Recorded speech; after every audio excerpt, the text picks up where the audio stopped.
காசாவில் போர் நிறுத்தம் அமலில் இருக்கும் சூழலில் ஒரே வாரத்தில் 11 பிணை கைதிகளை ஹமாஸ் அமைப்பு விடுவித்த நிலையில் இதற்கு ஈடாக 200க்கும் மேற்பட்ட போர் கைதிகளை இஸ்ரேல் தரப்பு விடுதலை செய்துள்ளது. இந்த கைதிகள் பரிமாற்றம் காசாவில் தொடர்ந்து அமைதி நிலைத்திருக்க உதவும் என்று பாலஸ்தீனியர்கள் கருதுகின்றனர்.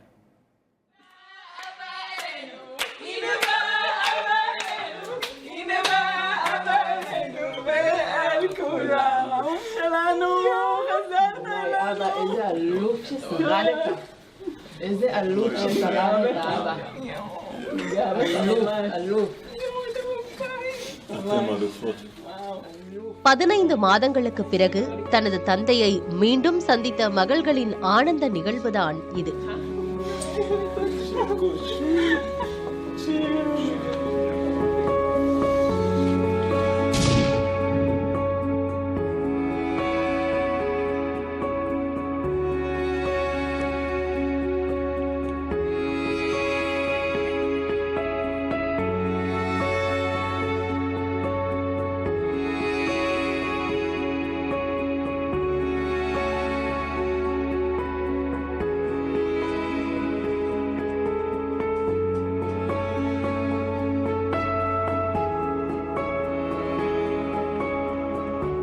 காசாவில் நடந்து வந்த போரை நிறுத்துவதற்கு இஸ்ரேல் அரசும் ஹமாஸ் அமைப்பினரும் கடந்த 15ஆம் தேதி ஒப்பந்தம் மேற்கொண்டனர். அதன்படி 19ஆம் தேதி முதல் காசாவில் போர் நிறுத்தம் அமலுக்கு வந்தது.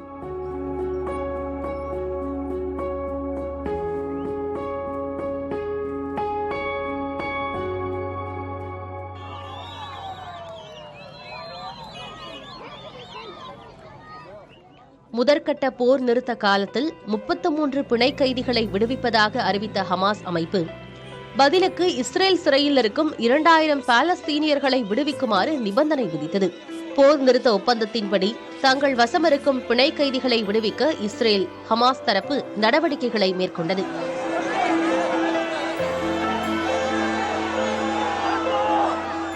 முதற்கட்டமாக கடந்த 19ஆம் தேதி 3 பிணை கைதிகளை விடுவித்த ஹமாஸ் அமைப்பினர் 2வது கட்டமாக 4 பேரை இஸ்ரேலிடம் ஒப்படைத்தது.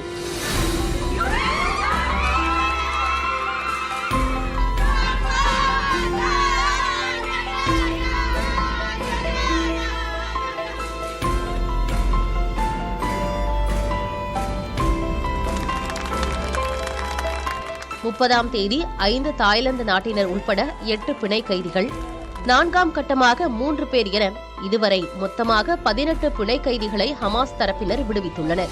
அவர்கள் அனைவரும் இஸ்ரேலுக்கு அழைத்து வரப்பட்டு மருத்துவ சிகிச்சைக்கு பிறகு குடும்பத்தினரிடம் ஒப்படைக்கப்பட்டனர். அவர்களை குடும்பத்தினர் கண்ணீர் மல்க ஆற தழுவி வரவேற்றனர்.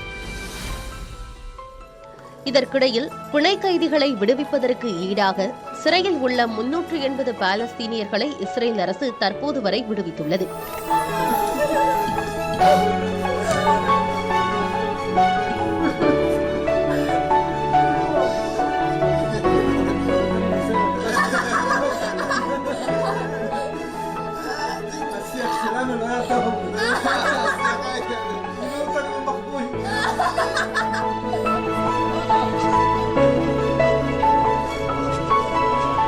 பரஸ்பரமாக நடந்த இந்த கைதிகள் பரிமாற்றத்திற்கு செஞ்சிலுவை சங்கம் உறுதுணையாக இருந்தது. முதற்கட்ட போர் நிறுத்த ஒப்பந்தம் இன்னும் சில வாரங்களில் முடிவுக்கு வரும் நிலையில் 2ஆம் கட்ட போர் நிறுத்தம் தொடர்பாக ஆலோசிக்க இஸ்ரேல் மற்றும் ஹமாஸ் அமைப்பினர் அடுத்த வாரம் கத்தாரில் ஒன்று கூடுகின்றனர். அப்போது அடுத்த கட்ட நடவடிக்கைகள் தொடர்பாகவும் காசா மறுகட்டமைப்பு குறித்தும் தலைவர்கள் ஆலோசிக்க உள்ளனர்.